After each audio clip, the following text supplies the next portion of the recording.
Hello மக்களே, நண்பர்களே, welcome to Vijay stocks and welcome to another video. அரசியல் களத்தில் தமிழக வெற்றி கழகத்தை வந்து பார்த்து எல்லாம் கற்றுக்குட்டிங்க, எதுவுமே தெரியாது, இவங்களுக்கெல்லாம் அரசியல் தெரியுமா அப்படின்னு சொல்லி நாங்கள் 75 வருஷ பாரம்பரியம், 50 வருஷ பாரம்பரியம், சில்வர் ஜூப்ளி கட்சி அப்படின்னு சொல்லிட்டு பீத்துக்கிட்டு இருக்க எல்லாருக்கும் இப்போ இந்த கற்றுக்குட்டிங்கிட்ட இருந்து கற்றுக்கிறதுக்கு நிறைய விஷயம் இருக்குது. அதை செய்யாமல் திருப்பியும் அதே தவறுகளை செஞ்சு கதறிக்கிட்டே கிடக்குறாங்க. கல்யாண வீடாக இருக்கட்டும், இழவு வீடாக இருக்கட்டும், ஃபங்க்ஷனாக இருக்கட்டும், எங்கே போனாலும் சரி, உங்கள் கட்சி பெருமையை நீங்கள் என்ன பண்ணியிருக்கீங்கன்னு பேசுங்கடானா அதை விட்டுட்டாங்க. கலைஞர் என்ன பண்ணாருன்னு பேச விட்டாங்க, ஸ்டாலின் என்ன பண்ணாருன்னு பேச விட்டாங்க.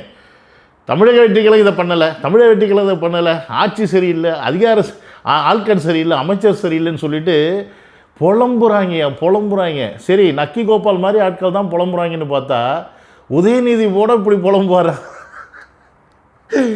பாவையா மனுஷன் புலம்புறார். இன்றைக்கி இந்த வீடியோவில் உதயநிதி புலம்புல தான் நம்ம பார்க்க போகிறோம். வாங்க வீடியோக்குள்ளே போவோம். என்னோடய சேனலுக்கு யாராவது ஃபஸ்ட் டைம் வரீங்கன்னா சப்ஸ்கிரைப் பண்ணிவிட்டு பெல் பட்டன் ஷேர் பண்ணுங்கள். மறக்காமல் உங்கள் கமெண்ட்ஸை வந்து போட்டு போங்க. அண்ட் ஹைப் பட்டனை அதை கிளிக் பண்ணி விட்டிங்கன்னா வீடியோ எல்லாருக்கும் போய் சேரும். வாட்ஸ்அப் குரூப்பில் சேரணும்னா லிங்க் டிஸ்கிரிப்ஷனில் இருக்குது, அதை கிளிக் பண்ணி வந்து ஜாயின் பண்ணிங்க. வாங்க உள்ள போவோம். யாரு தெரியுமா ஜெயிச்சவங்கலாம்? யாரு தெரியுமா? இப்போ அமைச்சர் ஆகிருக்கிறவங்க யாரு தெரியுமா? போதைப் பொருள் வித்தவர், கஞ்சா வித்தவர், பொண்டாட்டிய கொடுமைப்படுத்தி வீட்டில் போட்டு அடிச்சவர், சினிமா படத்துக்கு பிளாக்ல டிக்கெட் வித்தவர், புது சினிமாவை திருட்டு விசிடி வித்தவர், வேட்பாளர் அழிவுக்கு முந்தின நாள் வேற கட்சியிலிருந்து எகிரி குதிச்சு போனவர். இவங்கெல்லாம் இன்னைக்கு ஆளுங்கட்சியுடைய சட்டமன்ற உறுப்பினர்கள், அமைச்சர்கள். தினேஷ் பிரதர், இதை சொல்லும் போது உங்களுக்கு உண்மையாலுமே வெக்கமா இல்லை? எங்கேயாவது கண்ணாடி நின்று பார்த்துட்டு சொல்லுங்கள்.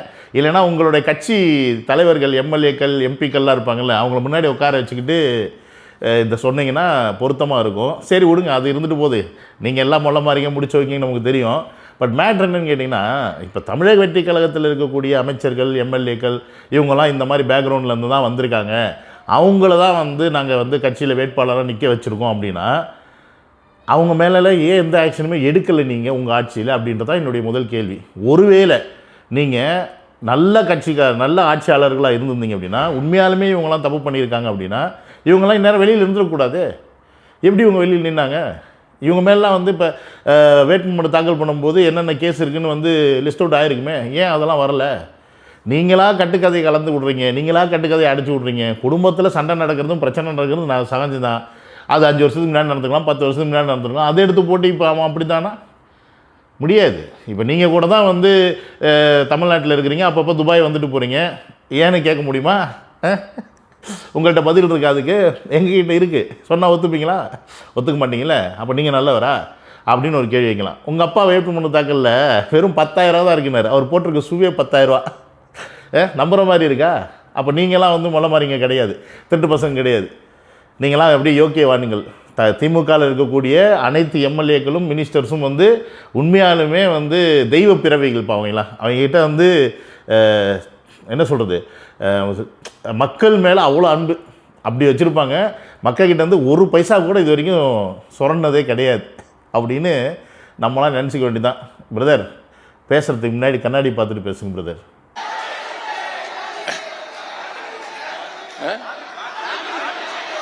அது வேற இருக்கா? லாட்டரி டிக்கெட் வித்தவர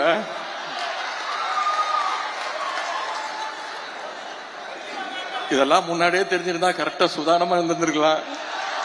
இதெல்லாம் தேர்தல் ரிசல்ட்டுக்கு அப்புறம் தான் நமக்கே தெரியுது. ஆதோ ப்ரோ கலாய்க்கிறதுனா மட்டும் இவங்களுக்கு பயங்கர குஷியாயிரும். Lottery ticket வித்தவரா? யார் அவர்? Lottery ticket வித்தாரா? உங்கள் கட்சியில் இருக்கும்போது என்ன பண்ணீங்க? உங்களுக்கு ஸ்ட்ராட்டஜிஸ்டாக இருந்தார்ல, அப்போ என்ன பண்ணீங்க? அப்போ வந்து லாட்ரி டிக்கெட் அவர் விற்றதை அவங்களுக்கு தெரியலையா? அதே நீங்கள் உங்ககிட்ட இருக்கும்போதெல்லாம் அவங்க நல்லவங்களாக இருக்கிறாங்க, உங்கள்கிட்ட வந்து வெளில வந்தோடனே கெட்டவங்களாகிடுறாங்க. அதைத்தானே எங்கள் தலைவர் கேட்டார். எல்லா மக்களும் வந்து தாவேக்காக ஓட்டு போட்ட மக்கள்லாம் தற்கூறிங்க, அறிவில்லாதவங்க, சுயநலவாதிங்க, இப்படின்னு பேசிட்டு தெரியுறீங்களே. எங்களால் தான் நீங்கள் படிச்சிங்க, எங்களால் தான் நீங்கள் குடிச்சிங்க, அது மட்டும் சொல்ல மாட்டேங்க. அதை மட்டும் சொல்லவே மாட்டாங்க.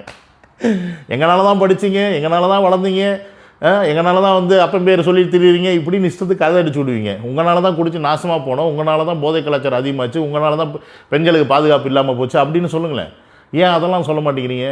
லாட்ரி மார்ட்டின் அவர் விற்றாருன்னா நீங்கள் வச்சுருந்தீங்க. ஃபஸ்ட்டு உங்ககிட்ட இருந்தார், அப்புறம் விசிகாவில் போனார், அப்புறம் விசிகாவில் இருந்து இங்கே தமிழக வெற்றி கழகத்துக்கு வந்திருக்காரு. நீங்கள் என்ன சொல்கிறீங்கன்னா எல்லார் மேலேயும் ஒரு குற்றச்சாட்டு வைக்கிறீங்க, இவன் இப்படி அவன் அப்படின்னு. நான் என்ன கேட்குறேன், குற்றச்சாட்டு வைக்காமல் ஆட்சியிலும் அதிகாரத்தில் இருந்த நீங்கள் ஏன் எந்த ஆக்ஷனுமே எடுக்கலை? அப்போ நீங்கள் இந்த திருட்டுக்கு உடந்தையா அப்படின்னு ஒரு கேள்வி வருது. திமுக மற்றவர்கள் செய்யக்கூடிய தவறுகளுக்கு உடந்தையா அப்படின்றதா இங்கே நீங்கள் உங்களை பார்த்து நீங்களே கேட்டுக்கணும். ஏன்னா நீங்கள் குற்றச்சாட்டு வைக்கக்கூடிய தமிழக வெற்றிக் கழகத்தில் இருக்கக்கூடிய அமைச்சர்கள் மேலே இல்லை எம்எல்ஏக்கள் மேலே நீங்கள் இப்படி ஒரு குற்றச்சாட்டு வச்சிங்க அப்படின்னா அவர்கள் இதற்கு முன்னாடி சாதாரணவர்கள். நீங்கள்லாம் ஆட்சியில் அதிகாரத்தில் டெப்புட்டி சிஎம்மாக இருந்தீங்க, நீங்கள் உங்கள் அப்பா சிஎம்மாக இருந்தார், ஏன் நீங்கள் எந்த ஆக்ஷனுமே எடுக்கலை? அப்போ நீங்கள்லாம் இந்த திருட்டுத்தனத்துக்கு உடந்தையாக இருந்தீங்களா அப்படின்னு நாங்கள் கேள்வி கேட்குறோம். இதுக்கும் நீங்கள் விளக்கம் கொடுக்கணும். ஏன்னா பொதுவாக சொல்லிட்டு போகக்கூடாது.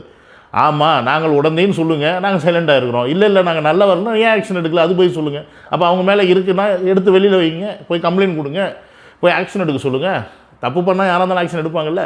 செந்தில் பாலாஜி தூக்கி உள்ளே உட்கார வச்சாங்கல்ல, அமைச்சர் பதவியாக இருந்தாலும் தூக்கி உள்ளே உட்கார வச்சாங்கல்ல.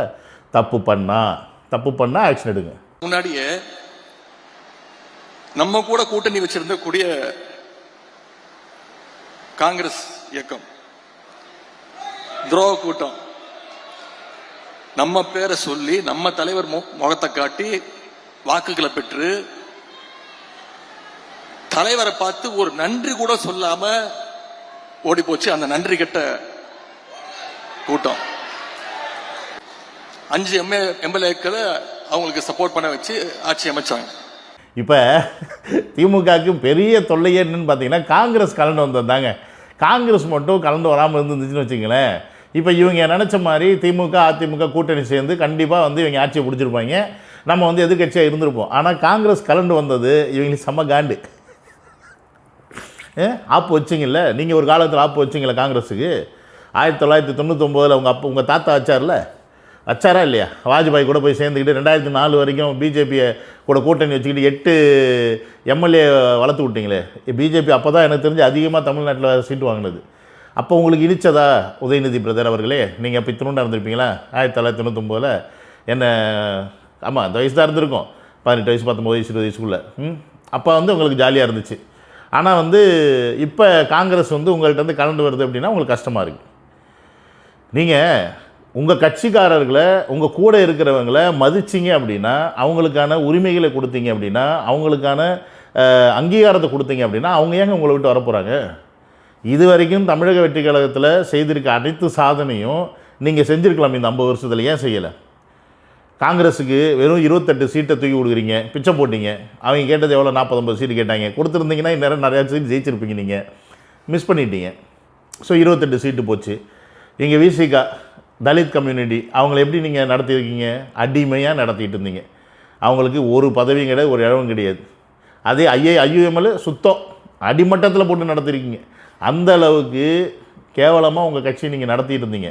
இவங்க எல்லாருக்குமே எப்படி மக்கள் நாங்கள் ஒரு மாற்றத்தை தேடி அலைகிறோமோ, எப்படி மக்கள் ஒரு தமிழ்நாட்டுக்கு ஒரு நல்ல மாற்றம் வந்துடாதா, ஒரு நல்ல முதலமைச்சர் கிடைச்சிட மாட்டாங்களா, மக்களுக்கான தேவையை செய்யக்கூடிய ஒரு முதலமைச்சர் கிடைச்சிட மாட்டாங்கன்னு ஏங்கிக்கிட்டு இருந்த மாதிரி இவங்களும் உங்கள் கூட ஒட்டிகிட்டு இருந்தாங்களே இந்த கட்சிங்க இவங்களும் ஏங்கிக்கிட்டு இருந்தாங்க.